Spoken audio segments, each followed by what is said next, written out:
Hello, everybody. I am Deany Judd. Can you all hear me okay? Yeah. So we're going to talk about mental health today. Huge topic in schools, in education, in the world. So I usually do this talk over an hour. So when I was told it was 25 minutes, I thought, oh God, I don't know how I'm going to do this. And then I decided, you know what? I'm just going to cram it all in.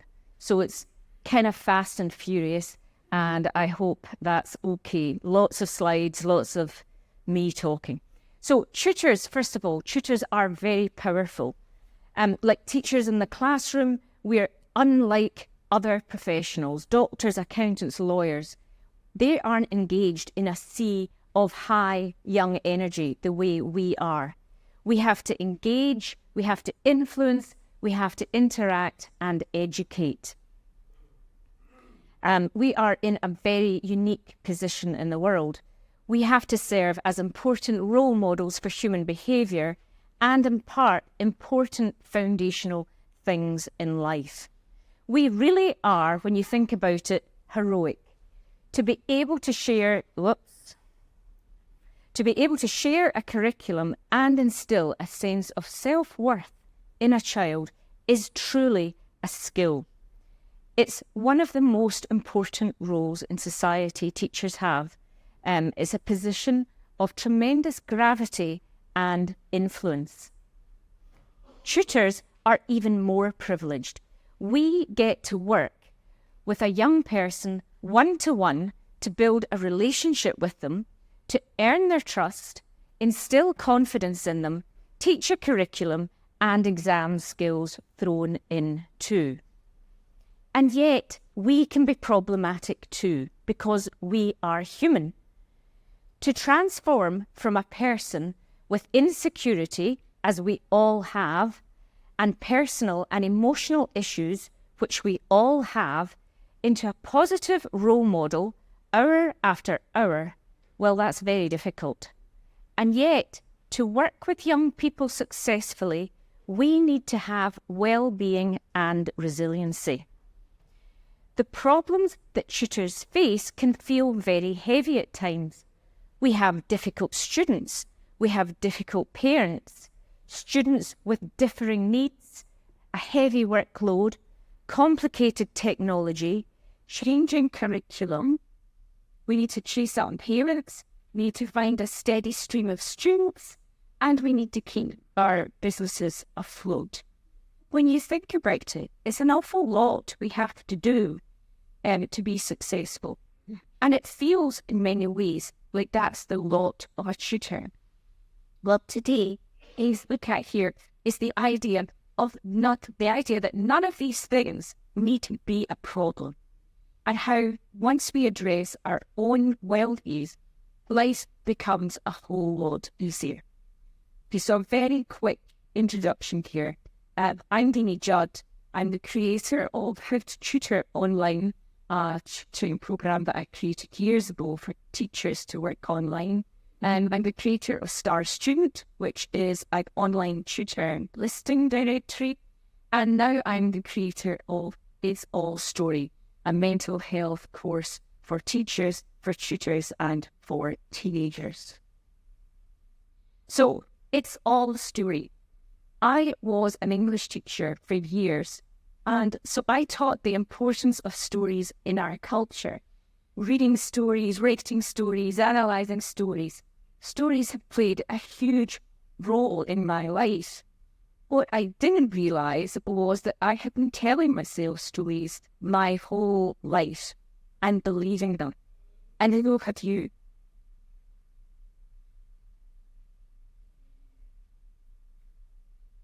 Sorry, I'm sick there. Okay, so we live in a 100% thought-created world. That's the starting point here. When I say that to people I work with, they say, yes, I know that, and they nod, and they nod their heads. But most of us don't know that, or we don't know the hugeness of that. What does it mean then? It means that we work from the outside in. Everything comes from us. What we think of other people, what we think of ourselves, what we think through the world, it all comes from us. That we think, we're told, we're brought up to think that the outside world is where our problems arise. So, other people, money, children, relationships, family, bills, putting food on the table, a roof over our heads, all of these outside things make us feel a certain way. We think. And they add into that all the problems that we looked at, the difficult students, the difficult parents, the students who didn't have needs, all of those things that we have as tutors as well. We believe that these are the things that are making us feel down and low and overwhelmed. And the inside of our head is like the Sky News ticker tape, with its headlines running across the board. We have thoughts that come in and go out all day long. They come in, they go out. They come in and they go out all day long. These thoughts are transient. They change from moment to moment to moment, and they are made of thought, nothing more. So, let's say that 7 o'clock in the morning, we wake up as the thought comes into our head, I don't have enough students. We're worried about it. That thought sort of derails us. And we believe the thought, I don't have enough students. We press pause on it, and we look for evidence outside us. It was the same last year. I'm no good at marketing. How will I survive as a tutor if this is what it's like? Maybe I should charge the students I have for more money. No, I'm not worth that. I should look for another job. I don't know good at math. I'm not good at anything. And on they go. And before we know it, they've spiraled down. These thoughts look solid and real and true. And this feels like reality. At 10 o'clock in the morning, an hour later, we're teaching a student, and we're present. We're in the moment, and we're in flow. No sense at all of the idea of the thought, not enough students. Nothing on the outside has changed. There are still not enough students, but the thought isn't in our heads. At 11 o'clock in the morning, when we finish work, the problem of not having enough students comes back into our heads.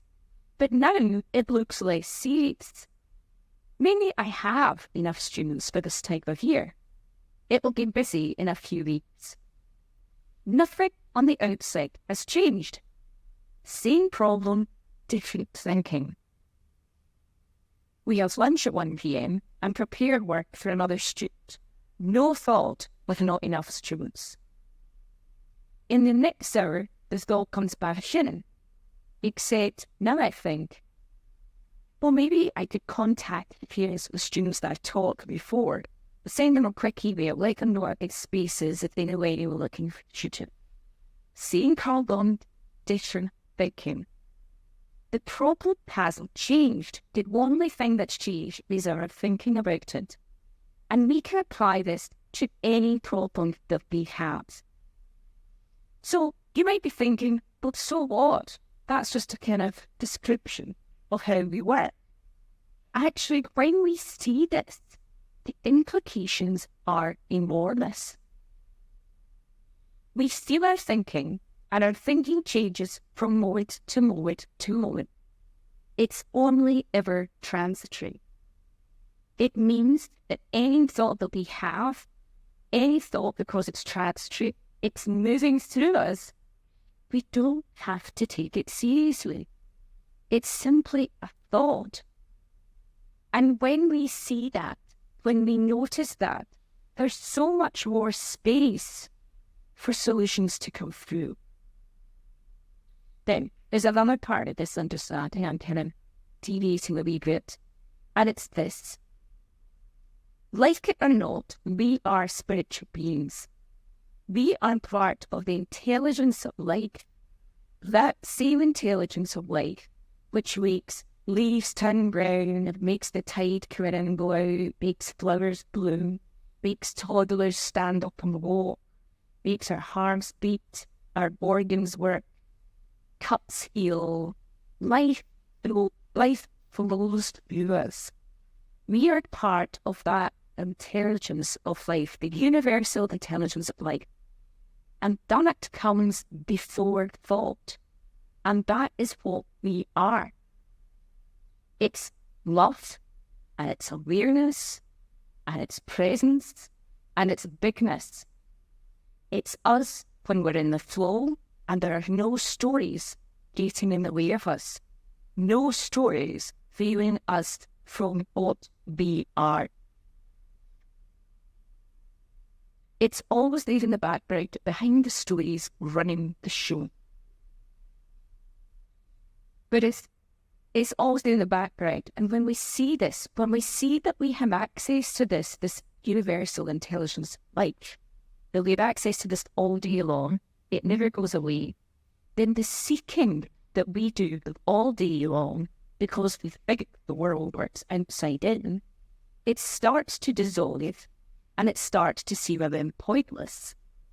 The seeking for more students or more money, more success, a different me, a different brain, a different world.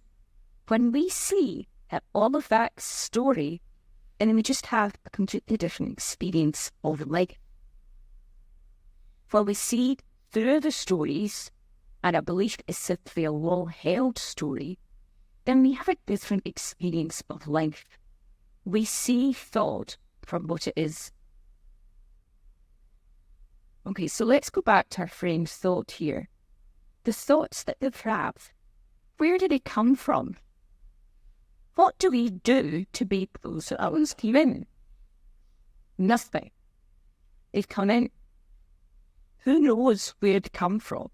Thinking is part of the human condition, and it's where all great things, where everything comes from. Everything you see in front of you right now has arisen, has come around because of somebody's thought.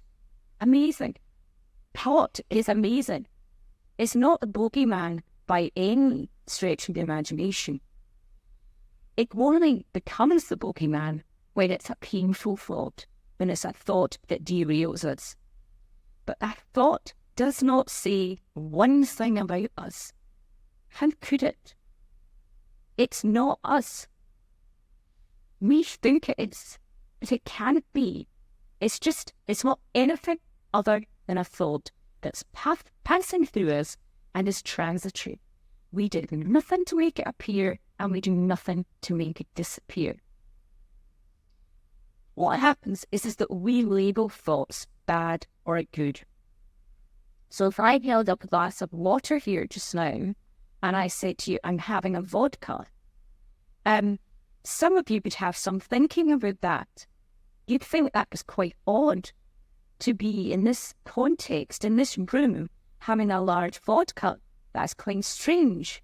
You then might go on and say, I wonder if she's got a drink problem. I wonder if she's an alcoholic. Oh, and so we go, thinking. If it was 6 p.m. tonight, you'd have a different story. Same vodka, different story. And at 9 p.m. tonight, you'd think there was nothing wrong with it. Same vodka, different story. When we see that our condition, our beliefs, our culture, instilled by the generations who have come before us, we did nothing to believe what we believe, it's all just there. When we see that dictates how we feel about many things, but when we see that there's stories, generations of maps we carry within us and believe, I mean, how can vodka be bad or good? It's simply vodka. And how can the time of day dictate whether it's bad or good? And that's how we see many things. The thought comes in and we label it bad or good. I'm anxious this morning. Bad. I'm overwhelmed. Bad. I've got low thinking. Bad. What if it was neither good nor bad? It was simply thinking in the moment. No story, no label attached. The thought, I need more students, which has the power to derail us, is made of the same stuff as I think I'll have a cup of tea. So let's pause to recap here. Thought is transitory. It comes in and it goes out. We do nothing to make that process happen. And we are part of the intelligence of life, which makes all sorts of things happen within us. Well, let's dive a bit deeper here. What we're interested in doing now is turning towards the stories to see if they're true. We never stuff the stories down. We never turn away from them. Address them. Knowing them, stuffing them down is the stuff of addiction. To silence that mind. We don't want to address that. I don't want to think about that. No, turn towards it and see if it's true. When we separate reality from stories, we start to see things very differently. And we see what innocently we've been doing to ourselves. So here on the left-hand side is the reality. I need more money. The story, the add-on, is what derails us. Look, I'm not very good at this. I should look for another job. I'm not good at anything. That job I lost 3 years ago was proof of that. I'll never have enough money. Jimmy will leave me. My children will be taken away. They'll go into care and I'll be homeless. Can you see that the pain is all coming from the right-hand side? The story of what I need more money means. All of it made up. But let's look at another example. I've got a lot of work on at the moment is the reality. I'm busy. The story, I can't cope. I'm overwhelmed. I'm going to make myself ill. I'm not doing anything very well. I'm not paying my children enough attention. I'm not doing a good job with any of my students. These students are too difficult for me. I'll find them another tutor. They'll never pass their exam with me. The pain comes from the right-hand side, the stories. The reality is that you're busy. And these thoughts on the right-hand side, these come in, and these add-ons, they come in and they derail us. We can deal with the reality. I'm busy. Human beings can deal with discomfort. And we can take steps to unbusy ourselves or sort of restructure things so that we're less busy. It's the story that's causing the pain. Reality is always kinder than the story. We can cope with busyness and we can cope with the idea that we need more money. The add-ons hurt us. And we have stories about everything. The world and how it should be, other people, how they should be, ourselves and how they should be, all of them looked at and seen for what they are, stories. Let's look just for one moment at the story that we may have about our students and how these might derail us from time to time, of course. Say you're working with a new student and he doesn't do the homework we said to him. In that moment, we see him as being lazy. That's our story of him. And that's the lens that we're seeing him through for that lesson. We're looking for more evidence to back up, to confirm what we think. He's lazy, and we'll find it. He's lazy, he's not interested, he's wasting his parents' money, he's spoiled, he's wasting my time, he's disrespectful. This is how we see him. And there's no room for us to see him or hear him any differently. And this is an important bit. Because we live in that 100% thought creative world, we're not in fact tutoring him. We're tutoring our story, our version of him. And that makes a very big difference when we see that. We can't see the person in front of us. We're all up in our heads with this version of the student, which isn't a nice version. So now turn towards the story and question the truth of it. Now, apply this to anything that's causing you problems. Look at it. He's lazy. Is it true? Do we know that that's true? He's lazy. He wants to complete his homework. Is the reality? Is he lazy in every subject, or is it just this one that he doesn't like? We have got no way of knowing that, and nor is our business.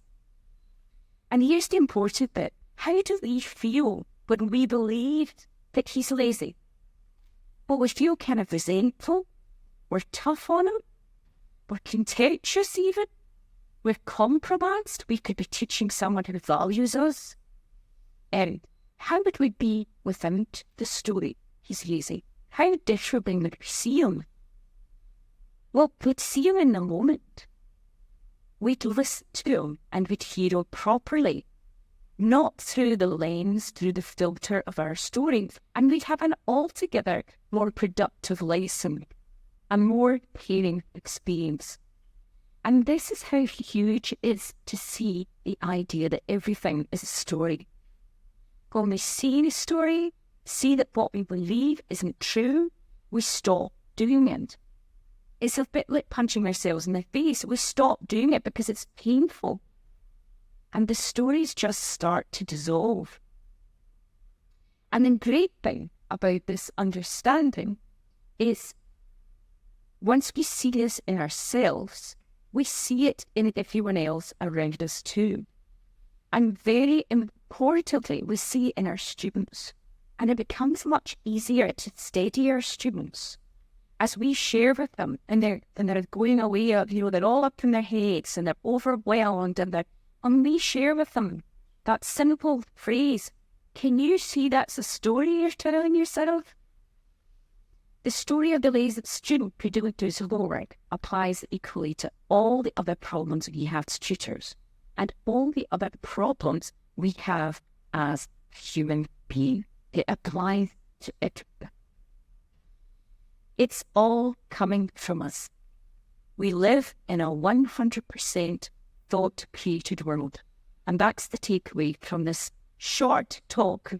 If you'd like to hear more, this has kind of been, it's all story light, a quick run through it. If you'd like to hear more about this, would you come to my website, www.itsallstory.com, and actually put /tutor talk. And there's another video, the second version of this story. I hope this has been helpful. It's been lovely to share with you. If you see just one wee bit of it, then that would just be fantastic. Thank you very much.